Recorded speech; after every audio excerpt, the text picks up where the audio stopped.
et bienvenue dans notre émission Vis-à-vis. Beaucoup de personnes pensent que quand on devient chrétien, tout va bien. Mais pendant notre marche, nous nous rendons compte qu'il y a aussi des oppositions. C'est le thème que André Wilkinson va aborder aujourd'hui. Dans la vie de tous les jours, nous croyons que les choses peuvent aller très bien. Nous pensons souvent que nous n'aurons pas de résistance, nous n'aurons pas d'opposition, nous n'aurons pas des choses parce que nous sommes comme Jésus qui vivait, qui était animé par l'Esprit, qui ne faisait que ce qu'il voyait faire le Père. Et sa vie est découlée comme ça. Mais lorsqu'on regarde la vie de Jésus, on voit qu'en permanence, il y a l'opposition à ce qu'il était et ce qu'il voulait devenir. Et toute personne qui veut servir Dieu, toute personne qui veut vivre avec Dieu, va vivre l'opposition dans la vie. L'opposition qui peut être d'origine spirituelle. Mais ça ne veut pas dire que l'opposition se manifeste uniquement sur le plan spirituel. Donc ça peut se manifester à travers les démons, ça peut se manifester à travers l'action de Satan, du diable qui, la Bible nous dit, est à la droite de Dieu, et pas à la droite de Dieu, qui est là à côté de Dieu et qui accuse les frères jour et nuit. Et nous pouvons avoir cette opposition, mais l'opposition que nous vivons, c'est quelque chose que le Christ a connu aussi. Donc j'aimerais lire dans Jean chapitre 1, le prologue de cet évangile. Au commencement était la parole, et la parole était avec Dieu, et la parole était Dieu. Elle était au commencement avec Dieu, tout a été fait par elle, et rien de ce qui a été fait n'a été fait sans elle. Elle était la vie, et la vie était la lumière des hommes. La lumière brille dans les ténèbres, et les ténèbres ne l'ont pas accueillie. Donc il y a un refus d'accueil, premièrement pour cette lumière. Verset 6, il y eut un homme envoyé par Dieu, du nom de Jean. Il vint comme témoin pour rendre témoignage à la lumière, afin que tous croient par lui. Il n'était pas la lumière, mais il vint pour rendre témoignage à la lumière. C'était la véritable lumière qui, en venant dans le monde, éclaire tout homme. Elle était dans le monde, et le monde a été fait par elle, et le monde l'a pas connue. Donc il y a un manque de compréhension, de connaissance. Elle est venue chez les siens, et les siens ne l'ont pas reçue, ne pas recevoir. Mais à tous ceux qui ont reçu, elle a donné le pouvoir de devenir enfants de Dieu, à ceux qui croient en son nom, et qui sont nés non du sang, ni de la volonté de la chair, ni de la volonté de l'homme, mais nés de Dieu. Cette parole-là, c'est le Christ. Cette lumière-là, c'est le Christ qui a connu l'opposition. Et avec l'opposition, on peut vivre ça de manière différente. On peut se décourager. Et on peut ne pas vouloir continuer parce que l'opposition est trop lourde, parce que les difficultés, c'est plus facile à céder. Et on peut penser que si on cède, il n'y aura plus d'opposition. On n'aura pas de problème parce qu'on sera emporté par le courant. Et on ira dans le sens de tout le monde.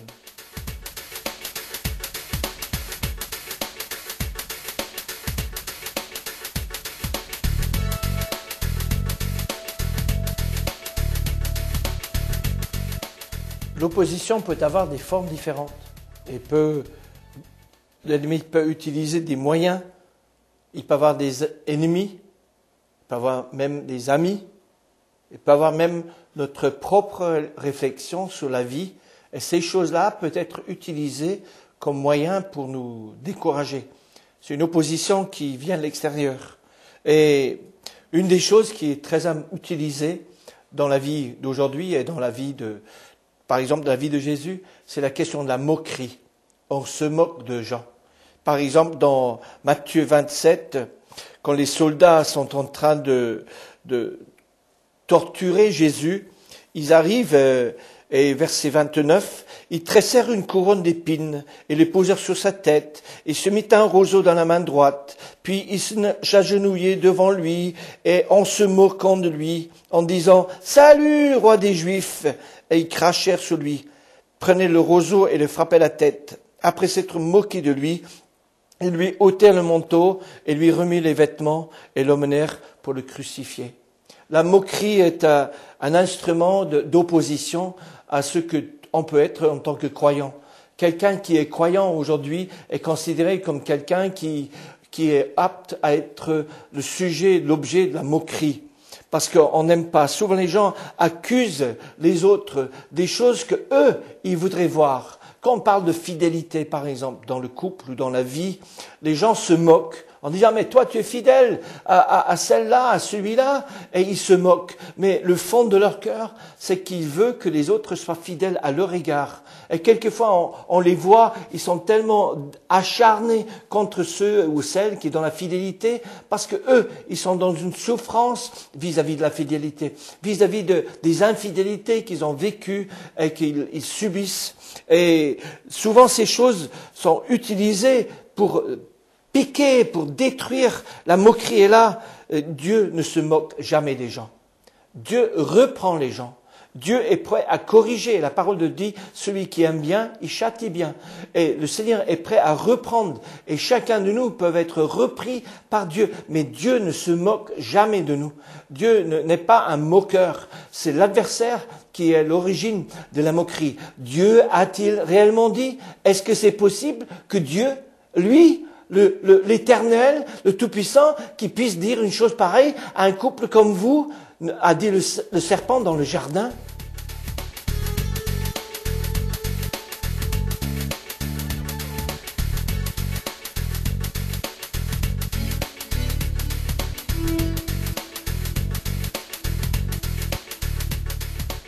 Après la moquerie, c'est souvent quand les gens vont vers la violence.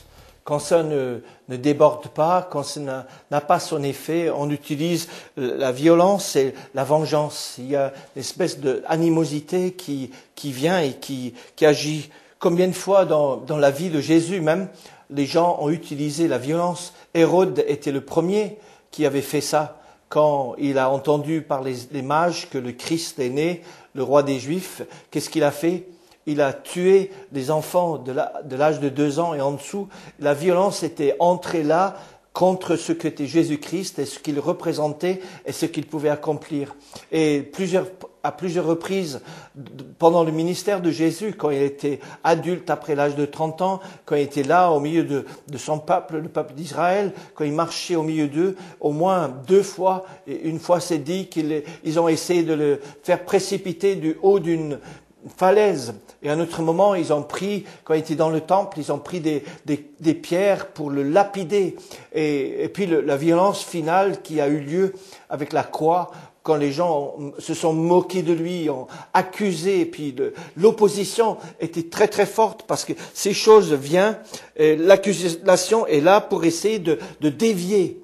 Si tu es vraiment le Fils de Dieu, si tu es vraiment le Fils, descende de la croix. Si tu es vraiment jette-toi d'en haut, a dit Satan à Jésus lors de la tentation dans Luc chapitre 4. Jette-toi d'ici et il donnera ses anges à prendre soin de toi. Donc il y a une violence qui est là dans l'opposition. L'opposition peut être verbale, l'opposition peut être physique. Et l'objectif de l'opposition, c'est de faire reculer,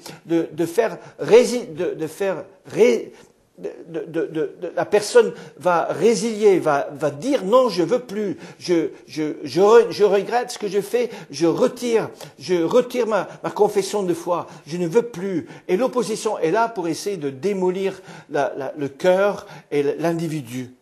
Après le menace de vengeance et de violence, il peut avoir aussi des apparences de puissance. Il peut avoir des manifestations de puissance, d'autorité, une technique d'intimidation. Ah mais si tu fais ça, tu auras ça. Et il y a telle chose qui va t'arriver. C'est des menaces qui concernent les choses pour l'avenir. À cause de ça, vous aurez ceci. Il y a une mauvaise utilisation de l'autorité pour essayer d'arrêter le croyant dans l'expansion de sa vie et de sa foi.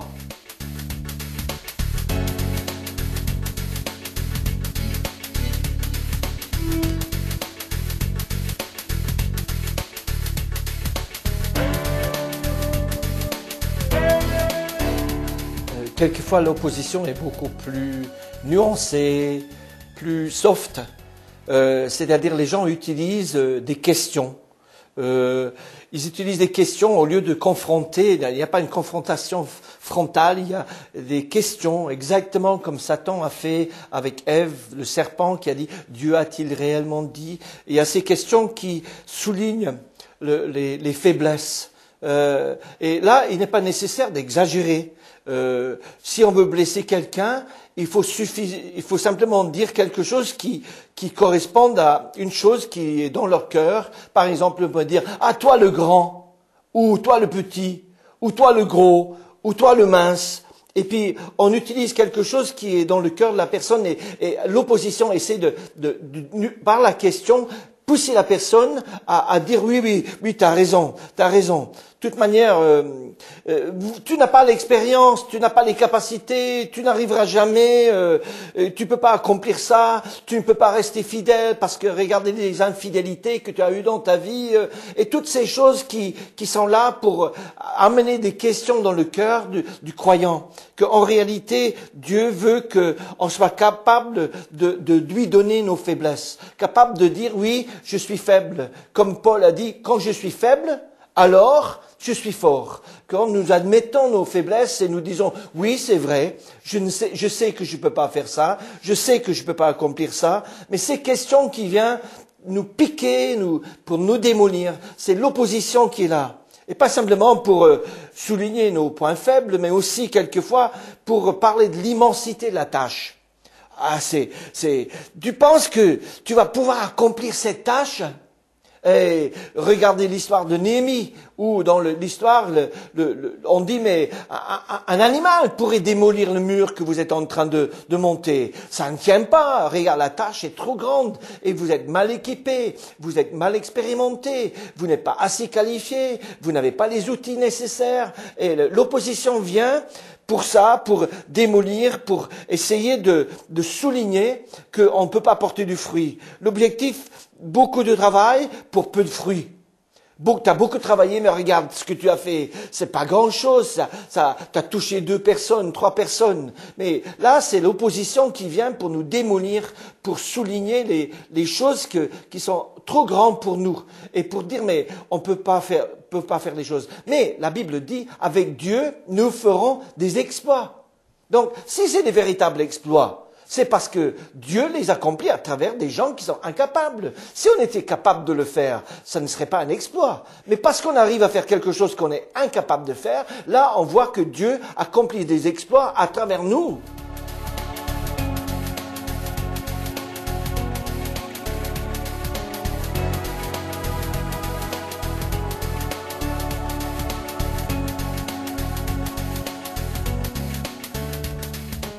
Les questions peuvent venir aussi sur la question de sacrifice. Vous savez que aujourd'hui, dans nos sociétés occidentales, l'idée du sacrifice n'est pas vraiment à la mode. Ce qui est à la mode, c'est que tu vis, tu trouves l'épanouissement dans qui tu es, tu réussis dans tout ce que tu as, tu prends ton plaisir en faisant des choses sont faites pour que tu sois bien à l'aise, bien dans ta peau, etc. Donc l'idée du sacrifice dans la société est exclue. L'idée de sacrifice, sauf dans certaines situations. Et nous remarquons que dans certaines situations de la vie, quand des sacrifices sont offerts, il y a vraiment des choses qui changent dans la vie des gens. Et il y a un respect pour des gens qui ont fait des sacrifices. Mais on souligne le sacrifice en disant, mais écoutez, non, la vie chrétienne, c'est plus à la mode. C'est dépassé maintenant. On est maintenant dans ça c'est vieux, c'est autrefois, c'est pas vraiment la mode aujourd'hui. Il faut être dans son temps. C'est vraiment, vous voulez vous engager à cela? Mais vous vous rendez compte que le temps que vous perdez, les plaisirs que vous n'avez pas, les choses que vous ne pouvez pas faire, etc. Et d'autres vont essayer regarde, eux ils ont réussi. Et vous, lorsque on s'engage dans le service de Dieu, il y a comme des flèches empoisonnées qui viennent contre nous parce que on veut souligner que c'est pas le sacrifice est trop lourd. Mais Jésus a dit dans Luc 9, 23, si quelqu'un veut me suivre, qui renonce à lui-même, qui se charge chaque jour de sa croix et qui me suit. Il y a cette idée de renoncement, et pas simplement renoncement, ça c'est une chose de se renoncer, mais de se charger de sa croix, et la croix veut dire sacrifice. Et il n'y a pas de possibilité de occulter le sacrifice dans notre vie, dans la vie du croyant. Mais quand l'opposition vient, il va dire le sacrifice est trop grand. Mais il n'y a aucun sacrifice qui soit trop grand que je puisse faire pour le Fils de Dieu qui s'est offert lui-même pour moi. C'est un homme qui a dit ça il y a 2 siècles. Et ce sacrifice que je fais par rapport au sacrifice que lui, il a fait pour moi n'est rien. Donc quand l'opposition vient et dit ça, moi je peux dire, mais mon maître, mon Seigneur, lui, qu'est-ce qu'il a sacrifié? Il a tout sacrifié, à tel point que sur la croix, là, abandonné par ses disciples, abandonné par ces gens qui sont autour de lui, qu'est-ce qu'il a dit? Là, sur la croix, ces mots, mon Dieu, pourquoi m'as-tu abandonné? En prenant les paroles de Psaume 22, les paroles de David, et dit ça, mais pourquoi lui, le sacrifice qu'il a fait est beaucoup plus grand que tout autre sacrifice que je puisse faire pour lui. Donc, quand l'opposition vient et me rappelle ce sacrifice, c'est rien à côté de ce que lui, il a fait pour moi.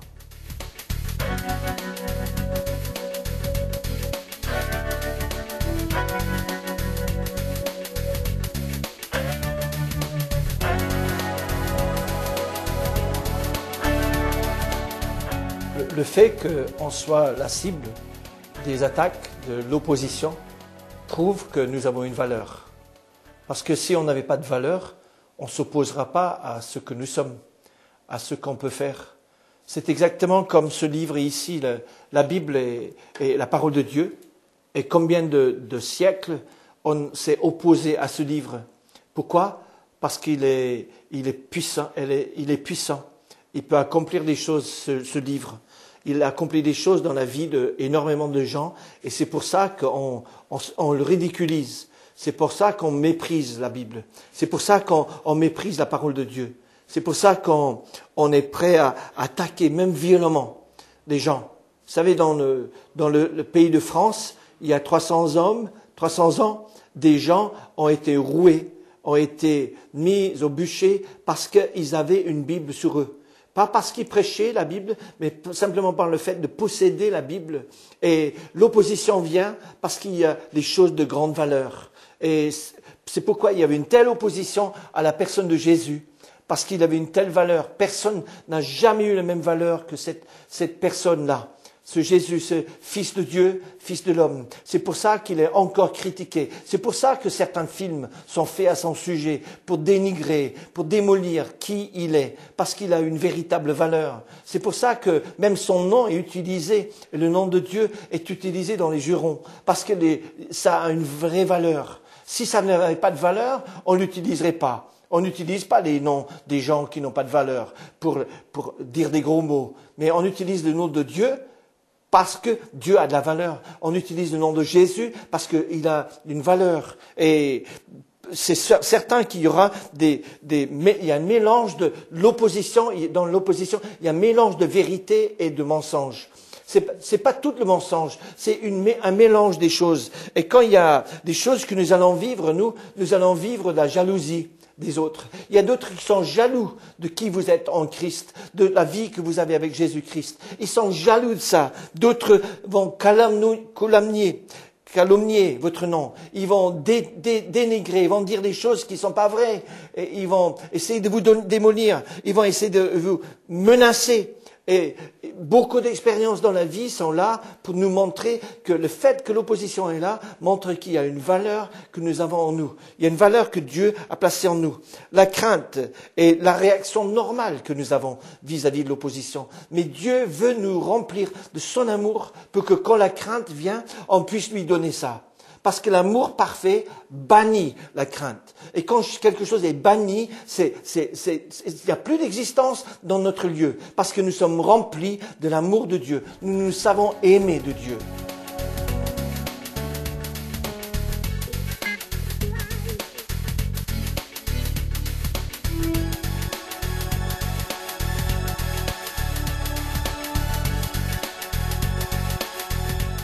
Donc il faut attendre que dans l'opposition, nos défauts nous soient jetés à la figure. Parce que tout le monde fait des erreurs. Nous pouvons tous dire oui, j'ai fait des erreurs. Et c'est comme quelqu'un a dit, on aime tous dire je suis serviteur, jusqu'au jour qu'on nous traite comme un serviteur. Et on peut dire, oui, j'ai des défauts, oui, j'ai des défauts. Mais quand les gens commencent à dire, oui, tu as tel défaut ou tel autre défaut, ou dans telle situation ou telle autre, ces choses vont nous être manifestées, amenées devant nous. Et c'est important de savoir comment nous pouvons accepter ces choses et dire, oui, j'admets. Et avoir l'humilité de dire, oui, excusez-moi, pardonnez-moi, et je veux recommencer. Je ne veux plus retomber dans les mêmes choses, je ne veux plus avoir les mêmes travers. La réponse, c'est de marcher tout simplement avec Dieu, dans une vie avec lui, dans une humilité, dans une relation avec lui, et d'avoir cette capacité de dire oui, à travers Dieu, il y a des choses que je vais pouvoir accomplir que humainement, moi personnellement, je suis incapable d'accomplir.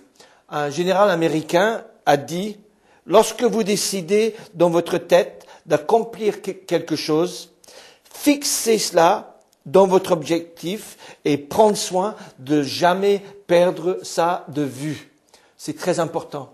Lorsque nous avons un objectif dans la vie, la parole de Dieu dit que là où il n'y a pas de vision, le peuple va à la dérive. Et c'est vrai aussi bien pour le peuple de Dieu, c'est vrai aussi pour une communauté, une église locale, mais c'est vrai aussi pour un individu, pour vous, pour moi. Si on n'a pas de but, si on n'a pas d'objectif dans la vie, on va aller à la dérive. Paul savait très bien, il le dit dans Colossiens, il dit, mon objectif, mon but, c'est de le connaître. Pardon, c'est Philippiens. Mon but, c'est de le connaître. Fait la communion de ses souffrances et de aller jusqu'au bout. Il savait, et c'est ça qu'il a tenu, lui, malgré toute l'opposition. Et Paul a connu l'opposition, on a parlé tout à l'heure de l'opposition qu'a vécu Jésus. Mais l'apôtre Paul a vécu l'opposition aussi. Il a été lapidé, il a été fouetté, il a été rejeté par sa propre famille, par son propre peuple. L'opposition venait de tous côtés pour lui, aussi bien de son peuple que des autres peuples. Les faux dieux se sont ralliés contre lui. Les gens dans l'occultisme se sont ralliés contre lui. Mais il a tenu bon parce qu'il avait un objectif. Parce qu'il savait que malgré l'opposition, il savait qu'il pouvait aller jusqu'au bout. Et c'est très important que nous gardons ça en ligne, que nous avons nos yeux fixés sur Jésus, l'auteur et le consommateur de notre foi. Que nous puissions aller jusqu'au bout, marchant avec lui dans la foi.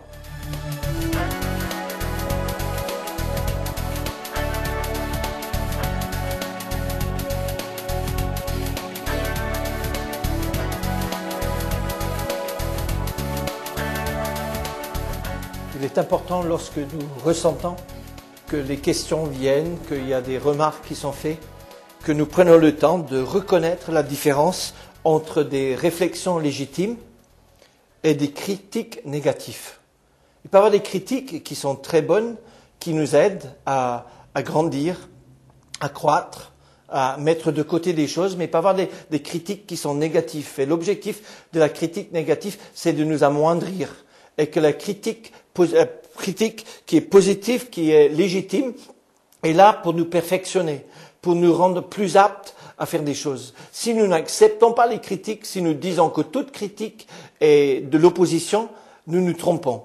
Les gens qui nous aiment vont nous critiquer, mais dans le bon sens, pour nous perfectionner, pour nous aider à aller plus loin. Si quelqu'un veut apprendre une langue, et il n'y a jamais personne qui lui dit ou qui dit à la personne « Écoutez, là, tu as fait une erreur », la personne ne va jamais progresser dans cette langue. Tu peux avoir quelqu'un d'autre qui dit les choses pour démolir et dire « Vous n'arriverez jamais, regardez comment vous parlez, vous faites des problèmes de conjugaison, vous faites des difficultés dans la langue, vous n'arriverez jamais ». Mais si on accepte qu'il y a des critiques qui sont positives, on peut progresser dans la vie. Et c'est ça que Dieu veut pour nous. Aussi, nous pouvons savoir quelles sont les oppositions auxquelles nous avons à faire face. Parce qu'il y a des oppositions auxquelles nous savons que nous aurons à faire face. Et nous savons que nous allons à contre-courant, qu'on est chrétien, qu'on est dans un monde des ténèbres et que nous sommes des enfants de lumière. Et il faut discerner les choses qui sont vraies oppositions auxquelles nous aurons à faire face. Et troisièmement, comment discerner où il y a une influence satanique, comment dans l'opposition auquel nous avons à faire face. Il faut savoir comment répondre. Jésus savait répondre à Satan quand il est venu. Et comment est-ce qu'il a répondu? Il a répondu par la parole de Dieu. Et Dieu nous a donné sa parole, pas simplement comme une boussole, comme certains disent, ou on peut le dire, mais comme une source de la pensée de Dieu pour nos situations et pour diriger nos vies. Dieu nous donne par sa parole des réponses à des questions. Il y a des questions que vous vous posez aujourd'hui. Dieu peut vous parler d'une manière prophétique, mais Dieu peut vous parler aussi à travers la lecture de la parole. Et c'est ça qui nous aide à comprendre que nous sommes plus que vainqueurs. Et si nous sommes plus que vainqueurs, c'est que nous avons vaincu.